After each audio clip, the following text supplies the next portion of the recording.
हैदराबाद में BJP executive meeting के दूसरे दिन आज पेश की जाएगी सियासी करारदाद। वज़ीर-ए-आज़म नरेंद्र मोदी इख्तितामी इजलास से करेंगे खिताब। वज़ीर-ए-आज़म का जलसे आम से भी खिताब का है प्रोग्राम।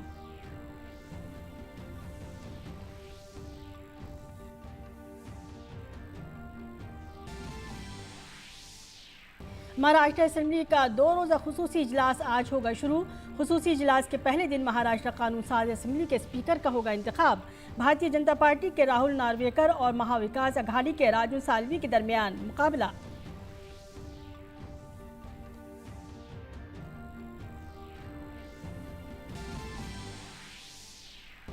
सुरक्षित सागर के पैगाम के साथ मुल्क भर के 75 साहिलों पर 75 रोज़ा सफाई मुहिम का आगाज़। 7 सितंबर 2022 को मुनक़िद होने वाले बैनुल-अक़वामी साहिली सफाई के दिन तक जारी रहेगी मुहिम। साहिलों से 1500 टन कचरा हटाना है मुहिम का मकसद।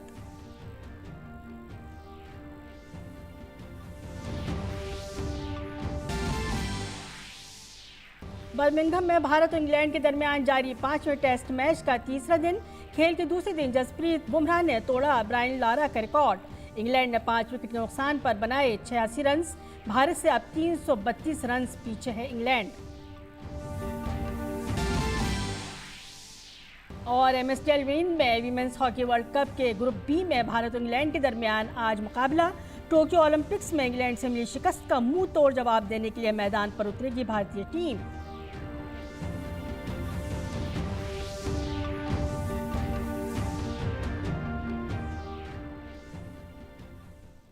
आदाब, 9 बजे के खबरनामे में आपका खैर मकदम है। मैं हूं सबिया खान। खबर तफसील से।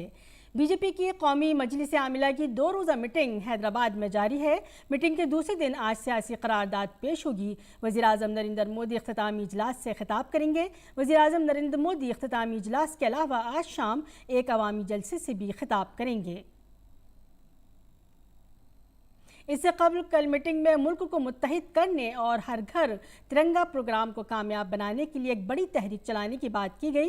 इंतखाबात वाली रियासतों में तंजीम को मजबूत करने पर बात हुई तो बूथ सतह पर कमेटियों को बाइख्तियार बनाने और पन्ना सरबराहों को सरगर्म करने पर तबादला ख्याल किया गया। पार्टी सदर JP नड्डा ने पन्ना सरबराहों की अहमियत का जिक्र करते हुए कहा कि तंजीम के जितने प्रोग्राम हैं उनमें पन्ना सरबराहों की अहमियत सबसे ज़्यादा है। उन पर ही इंतखाबात की जीत का दारोमदार होता है, जो हकीकत में इलाके में घूम कर हमारी बात को सबके सामने रख सकते हैं। इसके अलावा उन्होंने मरकजी स्कीमों के मुस्तफीदीन से राब्ता रखने के साथ साथ आखिरी आदमी के लिए भी एक ज़बरदस्त मुहिम चलाने की ज़रूरत पर जोर दिया।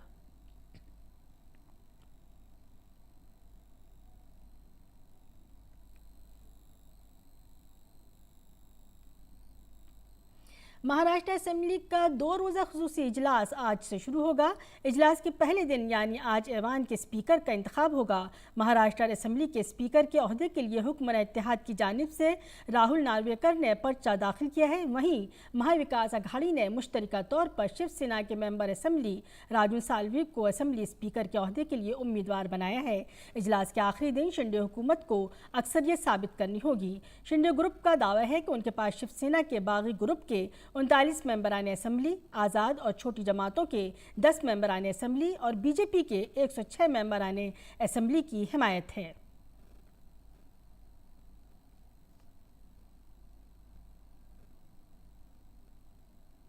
मुल्क में आज से 17 सितंबर तक 75 दिनों के लिए 75 समंदरी साहिलों पर सफाई मुहिम चलाई जाएगी। इस मुहिम का मकसद समंदरी साहिलों से 150 टन कचरा हटाना है। इससे समंदरी मखलूक और साहिली इलाकों में रहने वाले लोगों को बड़ी राहत होगी। ये अपनी तरह की पहली और सबसे तवील अरसे तक चलने वाली साहिली सफाई मुहिम होगी, जिसमें सबसे ज़्यादा तादाद में लोग हिस्सा लेंगे।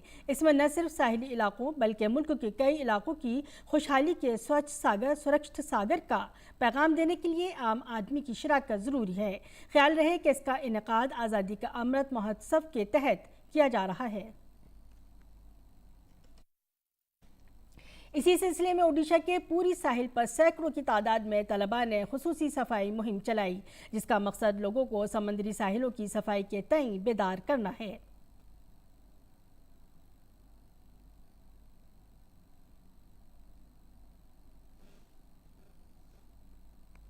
आसाम में सैलाब मुतासर इलाकों का दौरा करने के बाद मरकजी वजारत दाखिला की बैन वजारती टीम ने आसाम के चीफ सेक्रेटरी से सैलाब की सूरत हाल पर बात की।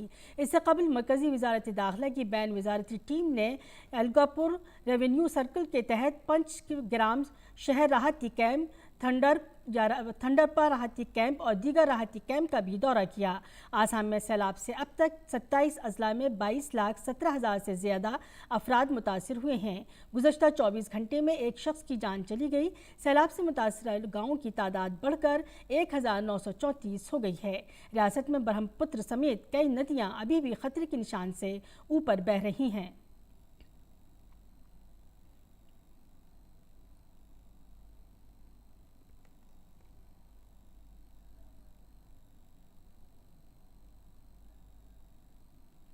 जम्मू कश्मीर के बालटाल में बरारी मार्ग के पास चट्टानें खिसकने से तबाहशुदा 2 पुलों की मरम्मत के बाद अमरनाथ यात्रियों के लिए रास्ते को फिर से बहाल कर दिया गया है।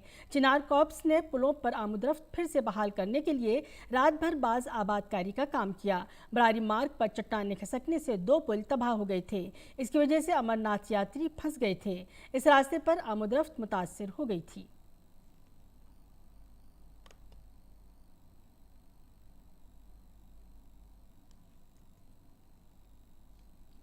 गोधरा साने के मुजिम रफ़ीक हुसैन भाटो को अदालत ने उम्र कैद की सज़ा सुनाई है। खुसूसी पब्लिक प्रोसिक्यूटर RC कोडिकर ने मीडिया को बताया कि मुजिम रफ़ीक हुसैन भाटो को गोधरा की सेशन अदालत ने गोधरा ट्रेन के डब्बों में आग लगाने के जुर्म और कत्ल की साजिश के तहत उम्र कैद की सज़ा सुनाई है। वहीं मुजिम रफ़ीक हुसैन भाटो जो कि 19 साल से फरार चल रहा था, उसे गुज़श्ता बरस ही गोधरा पुलिस के ज़रिए गिरफ्तार किया गया था। इस केस में जिसमें रफ़ीक हुसैन भट्टू नाम का एक अपराधी जो 19 साल तक फरार था, गोधरा पुलिस ने उसको पकड़कर SIT के हवाले किया और SIT ने उनके सामने चार्जशीट दाखिल करके और केस सेशंस कोर्ट में दाखिल किया। गोधरा एडिशनल सेशन जज साहब ने रफ़ीक हुसैन भट्टू के सामने कॉन्स्पिरेसी विद मर्डर और 307 माना गया है और उसको लाइफ इम्प्रिजनमेंट की सजा दी गई है। अमरावती के उमेश कोहले कत्ल केस में पुलिस ने अहम मुलजिम शेख इरफान शेख रहीम को गिरफ्तार कर लिया है। ये सिलसिले में 7वीं गिरफ्तारी है। इरफान को मर्डर केस का मास्टरमाइंड बताया जा रहा है। इससे कबल पुलिस ने मर्डर केस में 6 मुलजिमीन को गिरफ्तार किया था। सभी मुलजिमीन को 4 जुलाई तक पुलिस हिरासत में भेज दिया गया है। कत्ल की जाँच कर रही NIA का कहना है पहली नज़र में नूपुर शर्मा की हिमायत में पोस्ट के सबब ये कत्ल हुआ है।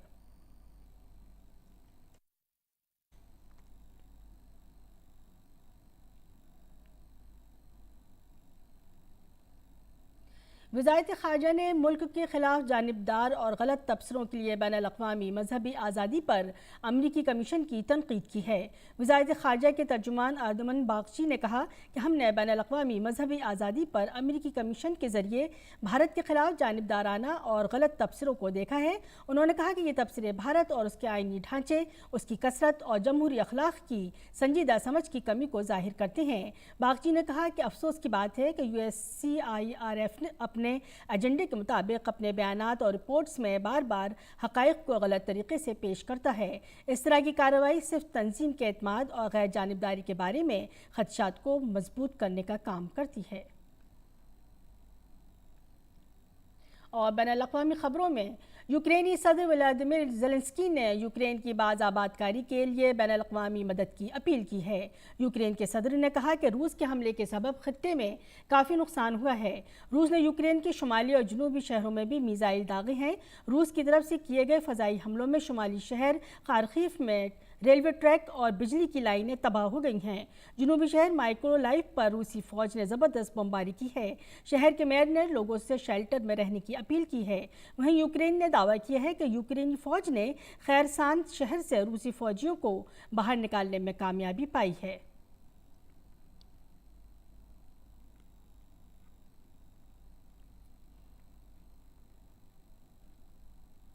बेलारूस के सदर अलेक्जेंडर लुकाशेंको ने यूक्रेन पर बेलारूस के इलाके में फौजी अड्डों को तबाह करने का इल्ज़ाम आयद किया है।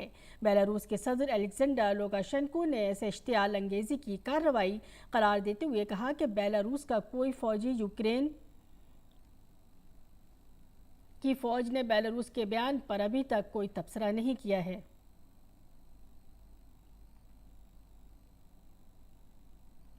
अर्जेंटीना के वजीर ख़जाना मार्टिन गज़मीन ने अपने ओहदे से इस्तीफ़ा दे दिया है। माशी बहरान से नबर्द आज़मा अर्जेंटीना की फ़रात ज़र इस साल 80% तक पहुँचने का इम्कान है। वज़ारत ख़जाना के साबिक़ सेक्रेटरी मेग्यूल कियोल ने कहा कि जो भी नए वज़ीर ख़जाना का ओहदा संभालेगा उसे बहुत से चैलेंजेस का सामना करना पड़ेगा।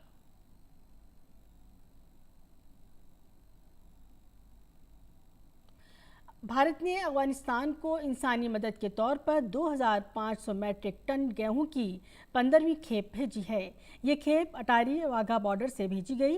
मुश्तरका सरहदी टैक्स कमिश्नर बलबीर मनगत ने बताया कि अब तक अफगानिस्तान को 36,000 मैट्रिक टन गेहूं भेजा जा चुका है। भारत ने 50,000 मैट्रिक टन गेहूं भेजने का वादा किया है, जिसमें अब सिर्फ 14,000 मैट्रिक टन भेजा जाना बाकी है।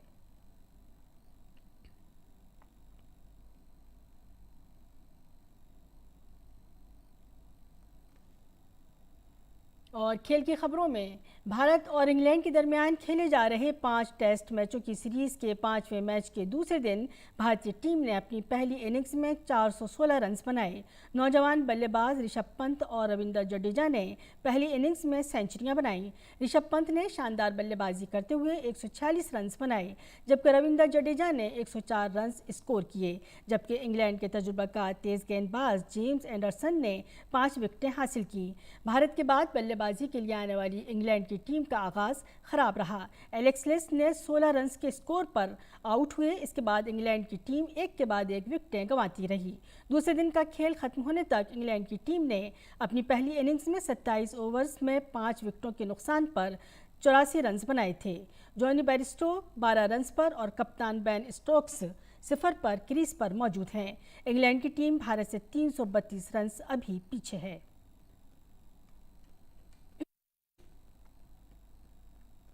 भारतीय खवातीन की हॉकी टीम आज वर्ल्ड कप के पूल बी के अपने पहले मैच में इंग्लैंड से मुकाबला करेगी।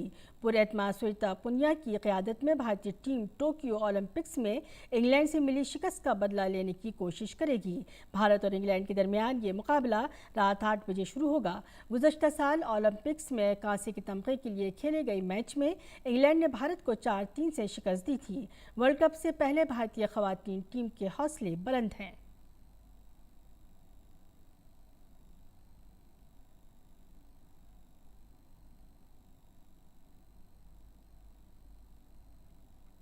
और नाज़रीन, आइए एक बार फिर हैदराबाद में जारी बीजेपी की नेशनल एग्जीक्यूटिव मीटिंग की तफसीलात जानने के लिए बात करते हैं हैदराबाद में मौजूद हमारे नुमाइंदे राजेश राज से। जी राजेश, बीजेपी की एग्जीक्यूटिव मीटिंग से वज़ीर आज़म खिताब करने वाले हैं। आज एक करारदाद भी पेश की जाएगी, और क्या तफसीलात हैं आपके पास? देखिए, भारतीय जनता पार्टी के राष्ट्रीय कार्यकारिणी की बैठक आज दूसरे दिन जो है वो ठीक 10 बजे शुरू होने के आसार हैं और ये उम्मीद की जा रही है कि आज प्रधानमंत्री नरेंद्र मोदी के संबोधन के साथ ही उनका जो समापन संबोधन के साथ ही भारतीय जनता पार्टी के राष्ट्रीय कार्यकारिणी की बैठक खत्म हो जाएगी।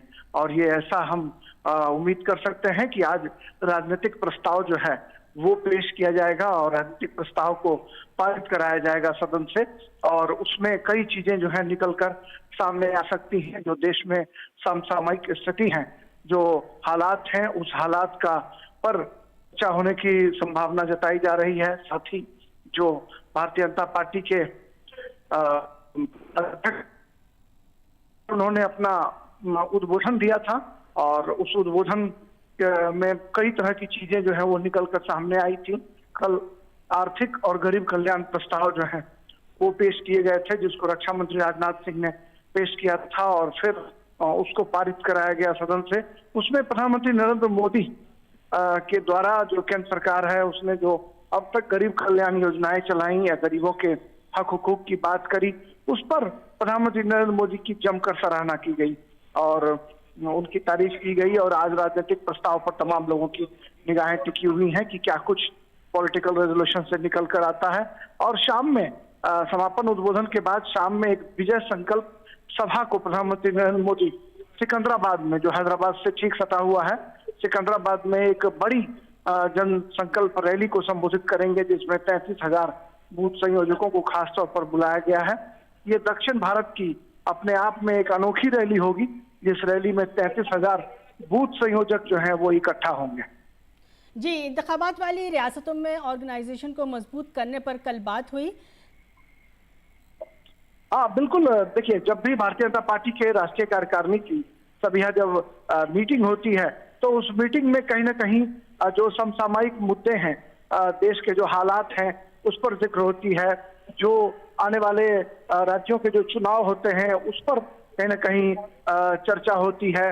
और भारतीय जनता पार्टी में सालों भर कार्यक्रमों का दौर चलता है। भारतीय जनता पार्टी एक ऐसी पार्टी है जो चुप बैठती नहीं है, लगातार सालों भर उसके नेता कार्यकर्ता राज्यों में जाकर प्रवास करते हैं और उस प्रवास के बाद कहीं ना कहीं जो एक नई ऊर्जा का संचार होता है जो कार्यकर्ता हैं उनके भीतर, तो जो उन रियासतों में जाकर कहीं ना कहीं यह कोशिश जरूर भारतीय जनता पार्टी की रहती है कि वहां बीजेपी अपनी धमक जो है, अपनी पहुंच दर्ज कराए। और दक्षिण के राज्यों में, कर्नाटका में सिर्फ भारतीय जनता पार्टी की सरकार है, अन्य जो राज्य हैं, अन्य राज्यों में जो है दक्षिण में के अन्य राज्यों में बीजेपी तेजी से अपना पांव पसारना चाहती है। लिहाजा कर्नाटका के बाद तेलंगाना पर केसरिया लहराने की तैयारी जो है वो भारतीय जनता पार्टी कर रही है। और यही वजह है कि राज्य सरकार के तमाम जो नाकामी है उसको उजागर करने की कोशिश किए जा रहा है। जी, बहुत बहुत शुक्रिया राजेश राज। हैदराबाद से राजेश राज हमें पूरी तफसीलात बता रहे थे बीजेपी की एग्जीक्यूटिव मीटिंग के बारे में। चलते हैं अगली खबर की तरफ। नाजरीन, अब कुछ खेल की खबरें। 23 grand slam Fateh Serena Williams को शिकस्त देकर सुर्खियों में आने वाली फ्रांस की गैर सीडेड टेनिस खिलाड़ी हारमनी तान अपनी फातेहाना मुहिम जारी रखते हुए विंबलडन के प्री क्वार्टर फाइनल में दाखिल हो गई हैं। तान ने तीसरे दौर के मुकाबले में बरतानिया की कीटी बोल्टर को सिर्फ 51 मिनट में 6-1, 6-1 से शिकस्त देकर आखिरी 16 में जगह पक्की कर ली। दूसरी जानिब अमेरिका की 28 साला tennis player Jessica Pegula women's singles के तीसरे राउंड में हार गईं।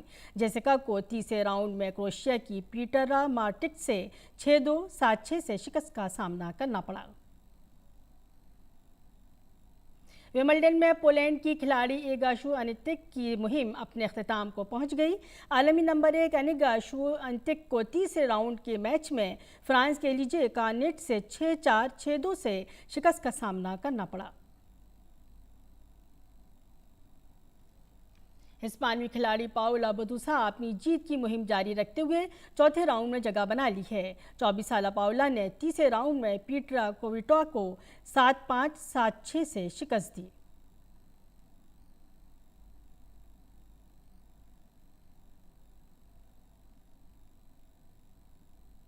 विंबलडन में मेंस सिंगल्स मैच में अमेरिका के टेलर फेल्टन ने आखिरी 16 में जगह बना ली है। टेलर ने इवेंट के तीसरे राउंड में एलेक्स मोल्कन को 6-4, 6-1, 7-6 से शिकस्त दी। फ्रेंच ओपन के Fateh Rafael Nadal men's singles के चौथे राउंड में पहुंच गए हैं।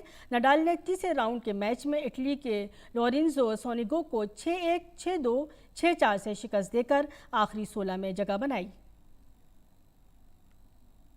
मैन सिंगल्स में ही एक बड़ा उलटफेर देखा गया। 23 साला यूनानी खिलाड़ी स्टेफेनो सीपास को तीसरे राउंड के मैच में शिकस्त का सामना करना पड़ा। सीपास को ऑस्ट्रेलिया के निक ग्रिगो ने 6-7, 6-4, 6-4, 6-3, 7-6 से शिकस्त दी।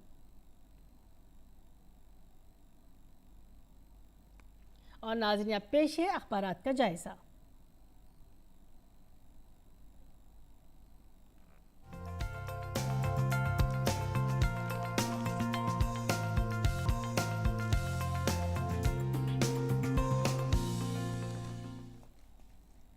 जायज़ा लेते हैं दिल्ली से शाये उर्दू रोज़नामों का। सबसे पहले नज़र डालेंगे रोज़नामा राष्ट्रीय सहारा के सफ़े अव्वल पर, जिसने अपनी शह सुर्खी इस तरह बनाई है।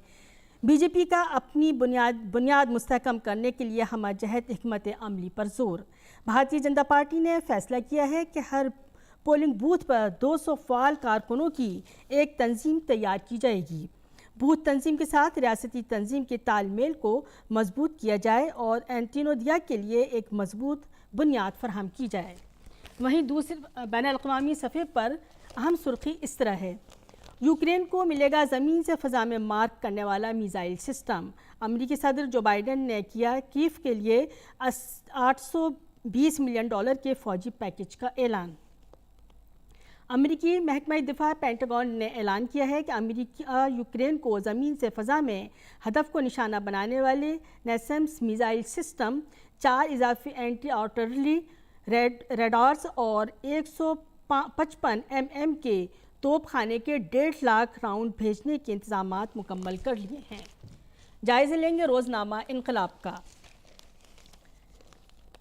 जिसने अपने सफ़े अव्वल पर सुर्खी इस तरह बनाई है। हमें मुस्बत जहन के साथ आगे बढ़ना होगा। मुल्क भर से तालीम के मैदान में काम करने वाली नुमाइंदा शख्सियात की शिरकत हुई है उस 2 रोज़ा तालीमी कॉन्फ्रेंस में, जिसमें यह बयान दिया गया है। वहीं खेल की खबरों में मज़कूरा अखबार ने सुर्खी इस तरह लगाई है। हिंदुस्तान का इंग्लैंड से मुकाबला आज, दोनों टीमें तैयार।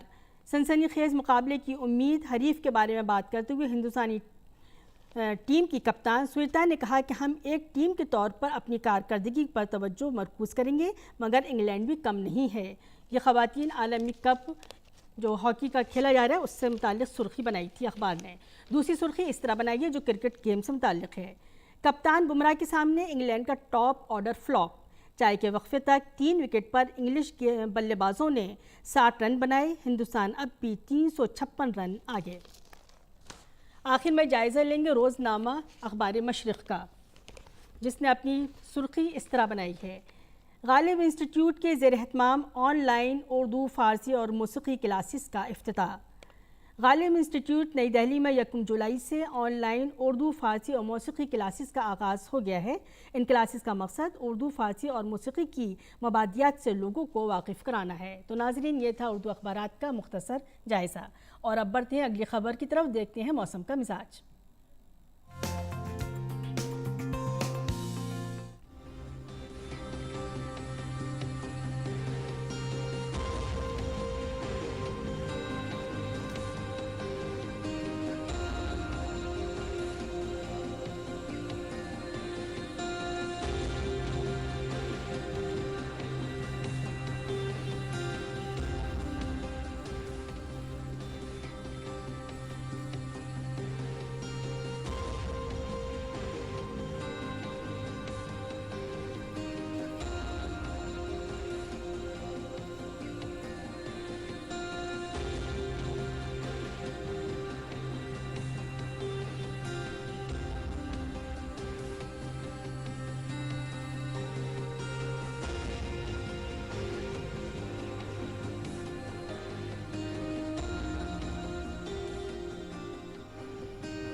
इसी के साथ 9 बजे का खबरनामा अपने अख्ताम को पहुंचा। इजाज़त दीजिए, आदाब।